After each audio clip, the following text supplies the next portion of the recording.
Hello বন্ধুরা, তোমরা কেমন আছো? আশা করছি তোমরা সবাই খুব ভালো আছো। আজকে আর একটা নতুন ভিডিও নিয়ে তোমাদের সামনে চলে এসেছি। ভিডিওটা প্রথম থেকে শেষ পর্যন্ত দেখতে থাকো। আশা করছি তোমাদের ভিডিওটা খুবই ভালো লাগবে। বন্ধুরা, আমার গ্রামে ঘুরতে যেতে খুবই ভালো লাগে। এর জন্য আমি মাঝে মাঝে গ্রামের দিকে ঘুরতে চলে যাই। আজও সেরকম একটা ভিডিও নিয়ে আসতে চলেছি তোমাদের সামনে। দেখো, দুদিন আগে বর্ষা হয়েছিল আর রাস্তায় প্রচণ্ড কাদা।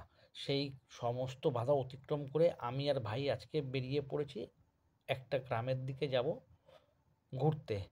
এই দেখো, আমরা সেই মতো বেরিয়ে পড়লাম। দেখো রাস্তায় কতটা পরিমাণ কাদা, কিন্তু তাতে কি হবে? তাতে আমাদের বাধা দিতে পারবে না কেউ। আমরা অবশ্যই পৌঁছে যাব গ্রামে। গ্রাম বন্ধু আমার প্রচণ্ড ভালো লাগে, তাই আমি মাঝে মাঝে গ্রামের দিকে ছুটে চলি। এই দেখো, অনেকটা রাস্তা অতিক্রম করে আমরা যাচ্ছি।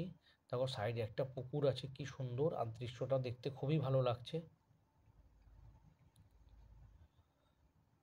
আমাদের বাড়ি থেকে মোটামুটি গ্রামটার দূরও। এই দেখো 5 থেকে 6 কিলোমিটার। এই দেখো ভাই, ও আমার পিছনে বসে থাকে বাইকের। কারণ ও যেহেতু ক্যামেরাটা করে, এর জন্য ওকে দেখানো সম্ভব হয় না সব সময়।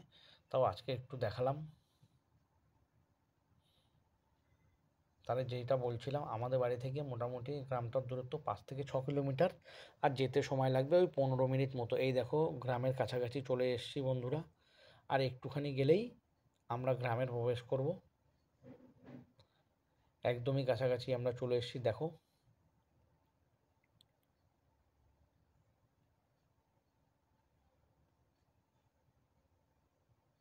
এই দেখো চারিদিকের প্রকৃতিটা কেমন পাল্টে গেল। চারিদিকটা পুরোটাই সবুজ হয়ে গেল। এই দেখো একটা পুকুর দেখা যাচ্ছে, পুকুরে কিছু লোক স্নান করছে। সেটা দেখে আমারও মনে হচ্ছিল আমি যে একটু স্নান করি। এই দেখো গ্রামের রাস্তায় চলে এসেছি। আর রাস্তায় প্রচণ্ড কাদা, কারণ রাস্তাটা মাটির, এখনও পাকা হয়নি। এর জন্য খুবই কাদা, বাইক চালাতে প্রচণ্ড অসুবিধা হচ্ছিল। আর বাইক মাঝে মাঝে স্লিপ খাচ্ছিল। কিন্তু আমরা সমস্ত বাধা অতিক্রম করে চলে এসেছি গ্রামের মধ্যে। দেখো সামনে কতটা পরিমাণ কাদা। আর চারিদিকের পরিবেশটা দেখো বন্ধুরা, কি সুন্দর, আর কত গাছপালা।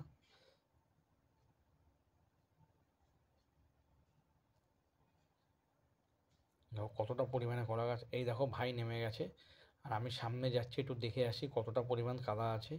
বেশি কাদা হলে আর সামনে যাব না, তাই বাইকটা ঘুরিয়ে নিচ্ছি।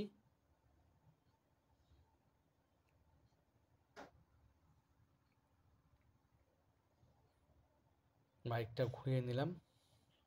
এই দেখো সামনে প্রচুর পরিমাণ বেগুন গাছ লাগানো হয়েছে, এখনো বড় হয়নি গাছগুলো। তাহলে তোমাদের বেগুনগুলো দেখাতাম আমি।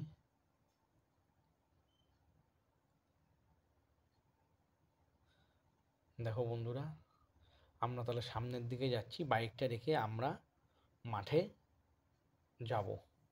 কিন্তু কতটা যেতে পারবো মাঠের মধ্যে জানি না, কারণ মাঠে প্রচণ্ড কাদা।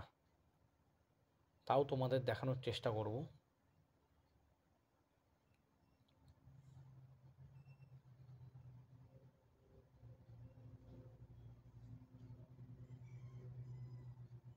দেখো বাইকটা রেখে নেমে পড়লাম। এই দেখো মাটির রাস্তার মধ্যে দিয়ে আমরা যাচ্ছি। এই দেখো মাঠের মধ্যে প্রবেশ করে গেছি। দেখো চারিদিক শুধু সবুজ আর সবুজ, কি দারুণ লাগছে দেখতে। আর প্রকৃতি খুবই সুন্দর। ওই দেখো বন্ধুরা, দূরে দেখা যাচ্ছে ওগুলো হচ্ছে গিয়ে আখ ক্ষেত।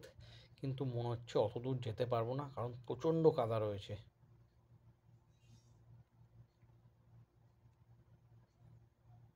ওই যে সামনে, এটাই আখ ক্ষেত। আখগুলো এখনো বড় হয়নি।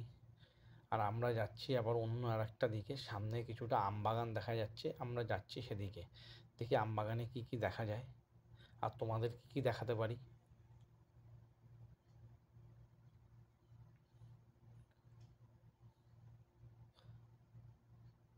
আমরা অনেকটা রাস্তায় হেঁটে মাঠের মধ্যে ঢুকে পড়লাম। ওই দেখো আম বাগানে আমরা প্রবেশ করছি।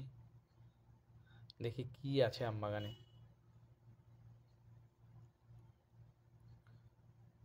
এই দেখো বন্ধুরা, আম বাগানের মধ্যে কিছুটা ফাঁকা জায়গা আছে, সেখানে কলা গাছ লাগানো। আর এখানে এতটা শান্তি আর পাখির ডাক, কি যে ভালো লাগছে সেটা বলে বোঝানো যাবে না। আমরা কিছুক্ষণ ঘোরাঘুরি করছি এখানে। গাছে কিন্তু একটাও আম নেই। আম থাকলে সেটা আমরা পেরে তোমাদের নিশ্চয়ই দেখাতাম। আর মাঝে মাঝে কলা গাছ লাগানো রয়েছে।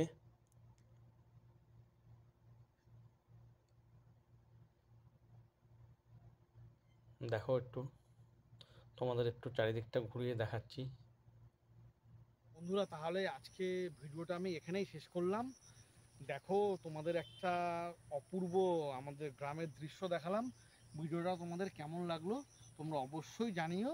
আর যদি ভালো লাগে ভিডিওটা, তাহলে চ্যানেলটা সাবস্ক্রাইব করো, লাইক করো এবং কমেন্টস করে জানিও। বাই বন্ধুরা।